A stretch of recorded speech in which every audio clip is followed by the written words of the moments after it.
Hello, welcome back to Be a Coward today. Today, we're gonna try to survive. Anyway, you definitely do not like the idea of wanding into a monster fight, not even to save the progenitors of your new friend's species. In fact, you don't like that Bronya is so focused protecting all these helpless toddlers and distressed animals instead of taking care of you. Wow, quite a thought. You stammer out that you don't think you can take of any kind of monster right now. In fact, you just feel another stab of pain in your ribs. You might be blacking out. Bronya concerned faces in your direction as you start to swan. She catches you before you hit the ground and your heart flutters.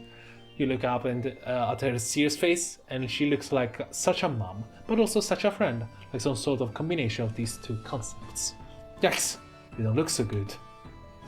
I can't leave you alone, not when you're in such a bad shape. Quick'll carry you on my back while I try to stop the rampaging lasses. No, I'm okay on the floor. You just go there and stop the bloody thing. Your head flutters, turning into a pinpricks of alarm that sounds dangerously, mainly for you. You try to think of what you can say to dissuade her, something other than that. I think you should ignore the helpless baby and mother in dangers behind you in favor of continuing to hold me in your strong arms. Wow, shit, we acting like a baby child, like a man child. Anyway, before you can speak, you hear a commotion behind her. She turns and look over her shoulders, and her face sags in with relief. Ah, the other Jays are here. They should know what to do. We've taken cares of crises like this before. Of course, usually I'm there to help. If you crane your neck, you can just glimpse a crowd of trolls corralling the rogue lasses away from the mother grub, while the other trolls count the remaining lassi and swoop up any wrigglers in harm's way. Like I needn't have worried. Yes, we were the coward ones. They are more than capable of stepping while when I'm otherwise occupied. I'm surprised. You take this opportunity to compliment her on what a good leader she must be to have trained the others so well. Super smooth. She beams at you and sets you down carefully on the cabin floor, nearly at your side. This could have gone quite badly. I'm glad I didn't make the wrong choice when I stayed to help you instead of rushing off. It just goes to show sometimes the best thing you can do is to agree with the weakest person. What? Wait, I'm being carried. Anyway, you kind of want to object to being called the weakest person, but you did just fake a fainting spell for attention, so maybe now isn't the best time. Instead, you thank her sincerely for sticking by your side. Well, otherwise we have probably led everyone unannounced to death, and everyone will probably died, and you included? Maybe? No, not really. We had some broken ribs, so I guess a close one, close to death.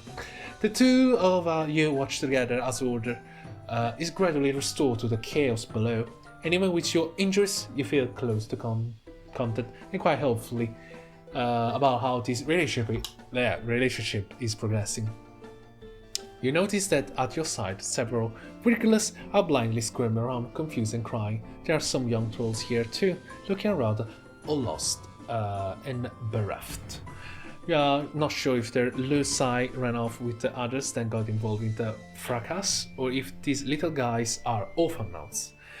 Okay, some guessing lassos are parents, or some sort of parents. As I told you, it's like your pet dog tried to raise you. Now that you are seeing them out in the natural cavern light, their wrigglers look less like maggots to you. In fact, they're even kind of cute. You can see why Bronya will want to take care of them. One of the smallest wrigglers closest to you has somehow flipped himself over onto his back and seems unable to right himself. His little legs waving in the air while he cries. Trying to be careful with your ribs, you reach out to scoop him up and cradle him to your chest, rocking him back and forth until his cries quiet down. Wow, you have a very strong nurturing instinct. I think he likes you. You almost look like you could be his Lucis or a J-Blood. You are pleased that she approves of your caretaking display. The Wiggler's cough breaks through your haze of a smug satisfaction, and when you look down you realize that he seems to be having some troubles breathing. You point this out to Bronya.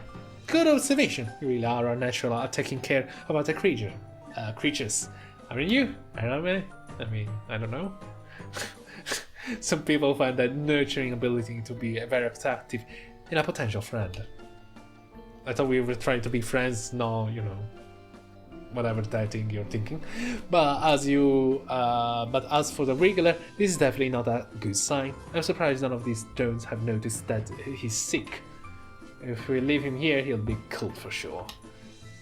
Okay, Bronya takes the Wriggler from you, and you are more than happy to hand him over, considering that you have no idea what to do with a sick baby that's not your species.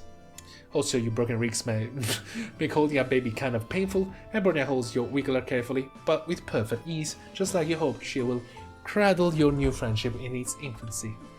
Once Bronya feels assured that her Jades have the situation under control, at the brooding caverns under control, you both take the Wrigglers back to the Jade Blood Nursery.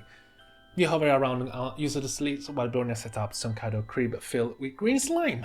Little concerned when she takes the Wriggler and submerges him under the slimes because, like, he was already having trouble breathing, surely drowning in a slime will help. You never know. The supper should help strengthen his bellow sacks of the suit, his sorrow shoot. Yep, totally know what she's talking about. When she gets healthy again, I'll take him back to the cabin and set him free to make his cocoon and pupate. As he's small, it's unlikely he will survive the trials, or be selected by losses. You hate to be see Bronya looking so sad. You try to be sympathetic, mentioning your astute observation that this whole system set up with the Wigglers and the trials and call it seemed pretty brutal. What? Oh no, I will never suggest. This is not the way the world works, and it's fine. This is just the way the world works, and it's fine. It's fine. It realizes how young trolls prove that they are strong enough to survive. It's only right for the weak to be killed. It's the purpose of Jade Bloods to ensure the continuation of our species, and consequently the Hemo spectrum. That she has pluses. We are not revolutionaries. We are meant to do our jobs, to keep our heads down and keep things running smoothly. 3. I will never presume to question the basic tenets of Alternian society that will bring negativity attention from the High Bloods. Just want to keep my Jade safe. Yeah, the High Bloods have so much power, I feel like. You look around at the nursery, Eld is injured of underdeveloped Wriggles that Bronya was apparently supposed to let die. You think it might not be true that she doesn't question the way her word works. She look at you like she's scared of you call her out on it and explore her altruistic tendency. You try to salvage this conversation thread. You say that calling Wriggles sounded brutal? You meant neutral. Neutral! This is fine! Yes, you feel 100% neutral on this topic, neither committed to the calling side of things nor eager to take up arms in revolution. What a centralist. Yes, neutral is how I feel about this as well. What a good word to describe exactly how I feel about all controversial political subjects. Did I mention that keeping this nursery isn't technically illegal? Because it isn't, technically. There is no reason for any treats of drones to come investigating our hive, and if any drones do come knocking, we have nothing to hide. The borderline revolutionary ideas will be tolerated within these walls. Bronya laughs nervously and looks around the room, like she's making sure that any Imperial drones hiding here heard her announcement. You feel bad for how nervous she is. You don't mean to freak her out. You tell her that she sounds super convincing, and why wouldn't she be? Because she's clearly telling the truth. Technically. If you were an Imperial drone, you will definitely be satisfied right now with her clearly law-abiding, and neutral ways. Thank you, that means a lot.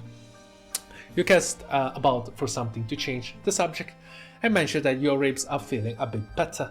Bronya's face brightens and she lifts up your arms gently so she can touch the injured part of your torso, examining her typically responsible and authoritative way. You shiver and wonder if her touch has any healing properties. I'm glad that you hear that. I'm glad to hear that. After all, I don't like it when my friends suffer. Your heart leaps. You look up, scarcely allowing yourself to hope. Could it be, or was she just making a general statement?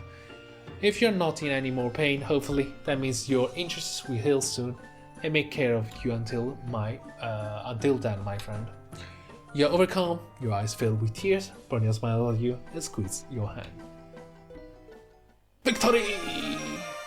Self-cares come first. Ladies and gentlemen, this is the end of the episode. We managed to not make everyone die, which is a great success, and we got quite a neutral political point of view of this word, since we don't want to make harder Brony's life. So let's just move on, I guess. Jesus fucking Christ. And let's see you again tomorrow, next year, next month,